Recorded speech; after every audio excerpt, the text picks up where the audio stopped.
అంజూరపు చెట్టును శపించుట. ఈ అంశాల నిమిత్తం ప్రార్థన చేస్తుంది. స్తుతులు స్తోత్రాలు సర్వోన్నతుడ మహోన్నతుడ మా ప్రియ పరలోక రాజా, మీకు ఘనమైన ఉన్నతమైన అతి శ్రేష్టమైన నామమునకై లెక్కలేనని స్తుతులు స్తోత్రాలు తండ్రి. దేవా, ఈ శ్రమల దినాలలో పరిశుద్ధ వారంలో మమ్మల్ని అందరినీ నడిపించుకున్నందుకు మీకు కృతజ్ఞతాస్తుతులు చెల్లించుకొచ్చున్నాం తండ్రి. ఈ మొదటి దినమున తండ్రి అంజూరపు చెట్లను చెప్పించడనే అంశం ద్వారా మేమతో మాట్లాడండి తండ్రి. ఎవరికి ఏ వర్తమానం అయితే అవసరమో, ఏ వాక్యం అయితే అవసరమో దాని ద్వారా మీరు అందరితో మాట్లాడండి, మీలో బలపరచండి. మీరే మా అందరికీ కదా బోధించి మమ్మల్ని అందరినీ మీలో బలపరచుకొని మీ యొక్క సాక్షిలో నిలబెట్టుకోమని నజరేయుడైన యేసుక్రీస్తు నామములో ప్రార్థిస్తున్నాం తండ్రి.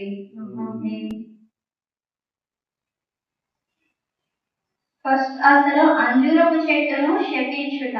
అసలు అంజూరపు చెట్టును శపించుట అంటే ఏంటి? ఎవరు అంజూరపు చెట్టును శపించారు, ఎందుకు శపించారు అనేది చూడాలంటే మార్కు సువార్త 11వ అధ్యాయం 12వ వచనం. మరునాడు వారు బెతనియా నుండి వెళ్ళుచుండగా ఆయన ఆకలి కొని ఆకులు గల ఒక అంజూరపు చెట్టును దూరము నుండి చూచి దాని మీద ఏమైనా దొరుకునేమో అని వచ్చెను. దాని యొద్దకు వచ్చి చూడగా ఆకులు తప్ప మరేమీ కనబడలేదు. ఏలయనగా అది అంజూరపు పండ్ల కాలము కాదు.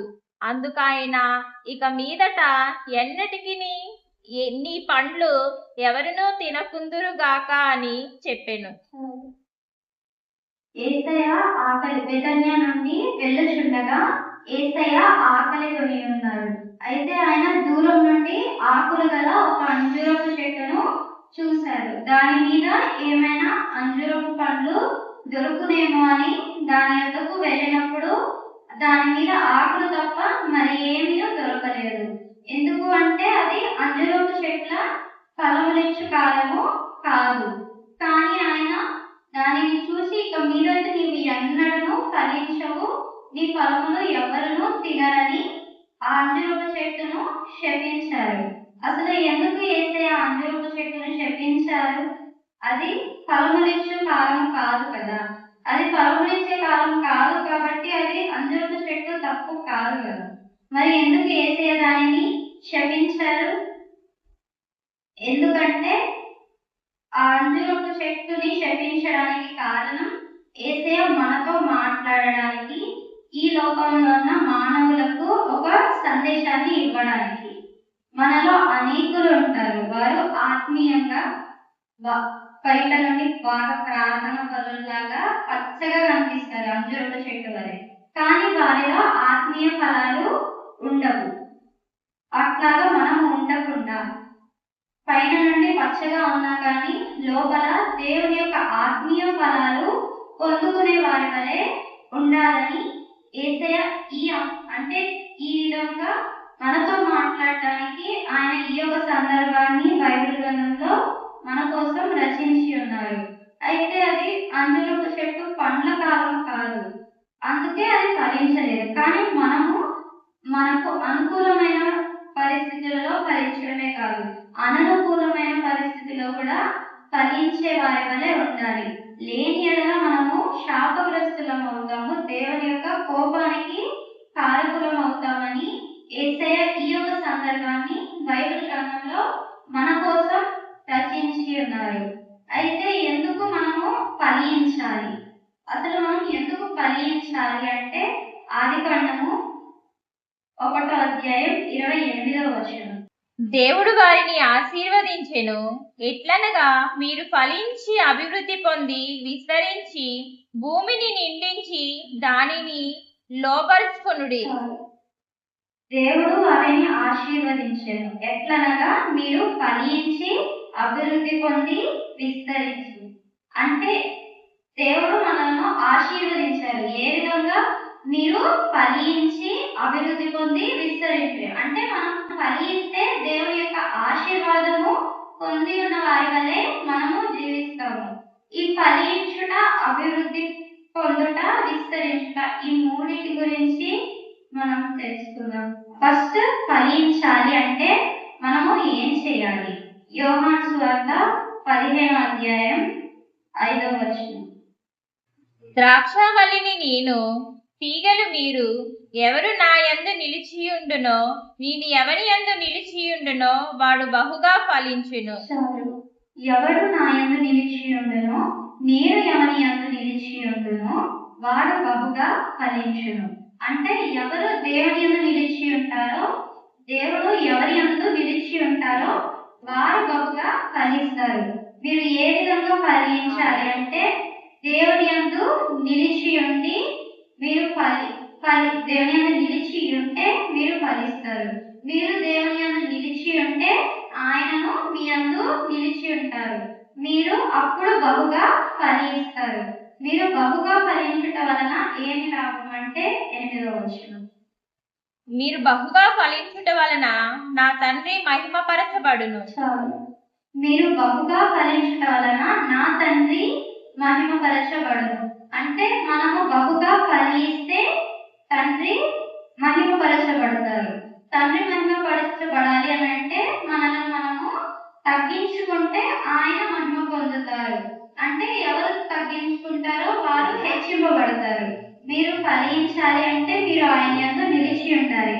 ఆయన యందు మీరు నిలిచి ఉంటే ఆయన మీ యందు నిలిచి ఉండి మిమ్మల్ని బహుగా ఫలింపజేస్తారు. మీరు బహుగా ఫలించటం వలన తండ్రికి మహిమ వస్తుంది. తండ్రికి మహిమ వస్తుంది అంటే మిమ్మల్ని మీరు తగ్గించుకొని ఉన్నారు కావున ఆయన మిమ్మల్ని హెచ్చిస్తారు. అందుకే మీరు ఫస్ట్ ఫలించాలి. రెండవది అభివృద్ధి చెందడం. అభివృద్ధి చెందాలి అంటే మనము ఆత్మీయంగా అభివృద్ధి చెందాలి అంటే మనము మూడింటిని కలిగి ఉండాలి. రెండింటినేమో కాపాడుకోవాలి, ఒకటేమో కలిగి ఉండాలి. ఆ మూడు ఏంటంటే మనం ఫస్ట్ మన కన్నులను కాపాడుకునే వారి వలె ఉండాలి. రెండవది మన హృదయాన్ని కాపాడుకునే వారి వలె ఉండాలి. మూడవది ప్రేమ కలిగి ఉండాలి. ఈ మూడు మనం కలిగి ఉంటే మనము ఆత్మీయంగా అభివృద్ధి చెందే వారి వలె ఉంటాము. ఫస్ట్ మనం కన్నులను కాపాడుకోవాలంటే మనం ఏం చేయాలంటే లూకా సువార్త 11 అధ్యాయం 34 వచనం. నీ దేహమునకు దీపము నీ కన్నే కనుక నీ కన్ను తేటగా ఉంటే నీ దేహమంతయు వెలుగుమయమై ఉండును. అది చెడినదైతే నీ దేహమంతయు చీకటిమయమై ఉండును. కన్నులను మనం ఏ విధంగా కాపాడుకోవాలి అని అంటే మనము మంచి వాటిని చేసిన ఎడల మన దేహం అంతయు వెలుగుమయమై ఉండును. మనము చెడిన వాటిని అంటే లోక సంబంధమైన వాటిని అనుసరించి నడుచుకొనిన వాటిని చేసినా కానీ మన దేహం అంతయు చీకటిమయమై ఉండును. అంటే మనం ఎందుకు వెలుగుమయమై ఉండాలి, ఎందుకు మన కన్నులను కాపాడుకోవాలి అని అంటే దేవునిలో మనం నిలిచి ఉండాలి అని అంటే ఆయన వెలుగై ఉన్నారు, ఆయనలో వెలుగు ఉన్నది కావున మనము వెలుగు సంబంధులమై ఉండాలి. కాబట్టి మన కన్నులు చెడమైన వాటిని చూడక తేటగా నుండి మనము మన కన్నులను కాపాడుకునే వారి వలె ఉండాలి. చెడ్డమైన వాటి నుండి మన కన్నులను దూరంగా ఉంచుకునే వారి వలె ఉండాలి. ఇది మొదటిది. మన కన్నులను ఈ విధంగా కాపాడుకోవాలి. చెడ్డ వాటి నుండి దూరంగా ఉండి మంచి వాటిని అనుసరించి నడుచుకోవాలి. రెండవది మన హృదయాన్ని కాపాడుకోవాలి. అసలు హృదయాన్ని ఏ విధంగా కాపాడుకోవాలంటే ఇర్మియా గ్రంథం 17 అధ్యాయం 10 వచనం. ఒకని ప్రవర్తనను బట్టి వాని క్రియలు ఫలము చొప్పున ప్రతీకారము చేయుటకు యెహోవా అను నేను హృదయమును పరిశోధించువాడను. ఒకరి ప్రవర్తనను బట్టి వాని క్రియల ఫలము చొప్పున ప్రతీకారము చేయుటకు యెహోవా అను నేను హృదయమును పరిశోధించువాడను. దేవుడు ఎవరి క్రియల ఫలము చొప్పున వారికి ప్రతీకారం చేయుటకు ఆయన హృదయమును పరిశోధించువారై ఉన్నారు. కావున మనము హృదయాన్ని కాపాడుకునే వారి వలె ఉండాలి. అంటే నువ్వు దేనిని చూస్తావో దానిని హృదయంలో దాచుకుంటావు. నీ కన్నులు వెలుగైన వాటిని చూసిన ఎడల నీ హృదయంలో మంచివి నింపబడి ఉంటాయి. ఆయన నీ హృదయాన్ని పరీక్షించినప్పుడు అది మంచిది అయి ఉంటది, నీకు మేలైన ప్రతీకారము దొరుకుతుంది. ఒకవేళ నీ కన్నులు కాని చెడ్డమైన వాటిని చూసి నీ దేహమంతయు చీకటిమయమై ఉండిన యెడల ఆయన నీ హృదయాన్ని పరిశోధించినప్పుడు అది చెడినదై ఉండిన యెడల ఆయన నీకు ఎటువంటి ప్రతీకారం ఇస్తారో మనల్ని చూసుకోవాలి. ఒకవేళ ఈ హృదయాన్ని మనం కాపాడుకోవాలి అని అంటే సామెతలు 16:9. ఒకడు తాను చేయబోవునది హృదయములో యోచించుకొనును. యెహోవా వాని నడతలను స్థిరపరచును. ఒకడు వారు చేయబోవునది హృదయములో యోచించుకొనును. ఆయన వారి నడతలను స్థిరపరుస్తారు, అంటే వాటిని సరిచేస్తారు.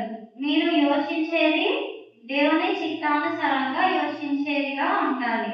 ఆయన మీ నడతలను స్థిరపరుస్తారు, అంటే మీ హృదయంలో సమస్తాన్ని మీ కన్నులతో దేని చూస్తారో అది మీ హృదయంలో దాచబడి ఉంటది. అదే విధంగా మనలను దేవుడు మన హృదయాన్ని పరిశోధించినప్పుడు మనము దానిని కాపాడుకునే వాళ్ళే, అంటే వాటిని అనుసరించక చెడ్డ వాటిని అనుసరించక మేలైన వాటిని అనుసరించే వారి వలె ఉండాలి. మన హృదయాన్ని మనము కాపాడుకునే వారి వలె ఉండాలి. మూడవది ప్రేమ కలిగి ఉండాలి.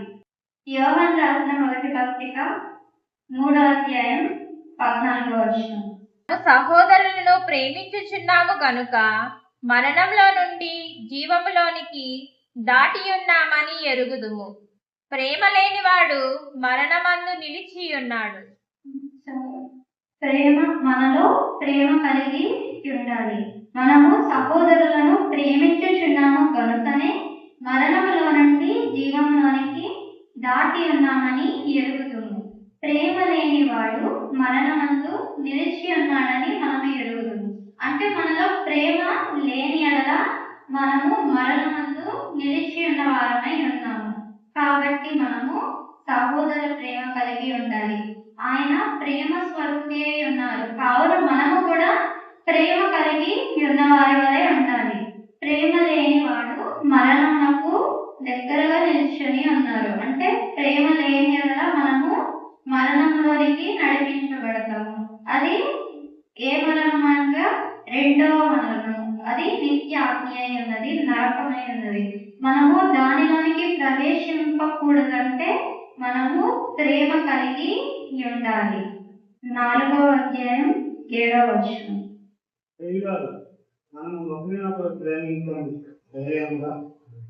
ప్రేమ దేవుని మూలంగా కలుగుతున్నది. ప్రేమించినటువంటి వాడు దేవుని మూలంగా పుట్టిన వాడు దేవుని ఎరుగు. మనము ప్రేమ కలిగి ఉన్న వారి వలె ఉండిన యెడల మనము దేవుని వలన పుట్టిన వారమై ఉంటాము. అంటే ఆయన ప్రేమ స్వరూపి ఉన్నారు కావున మనము ఆయన ద్వారా వచ్చిన వారమైతే మనము ప్రేమ కలిగి ఉంటాము. మనము ఈ మూడు కలిగి ఉండిన యెడల ఆత్మీయంగా మనము అభివృద్ధి చెందే వారి వలె ఉంటాము. మన కన్నులను కాపాడుకునే యెడల, మన హృదయాన్ని కాపాడుకునే యెడల, మనము ప్రేమ కలిగి ఉండిన యెడల మనము అభివృద్ధి చెందే వారి వలె ఉంటాము. మనము అభివృద్ధి చెందిన యెడల మనము విస్తరించే వారి వలె ఉంటాము. అందుకే యేసయ్య ఈ రాత్రి వేళ మనతో వీటి గురించి మాట్లాడుతున్నారు.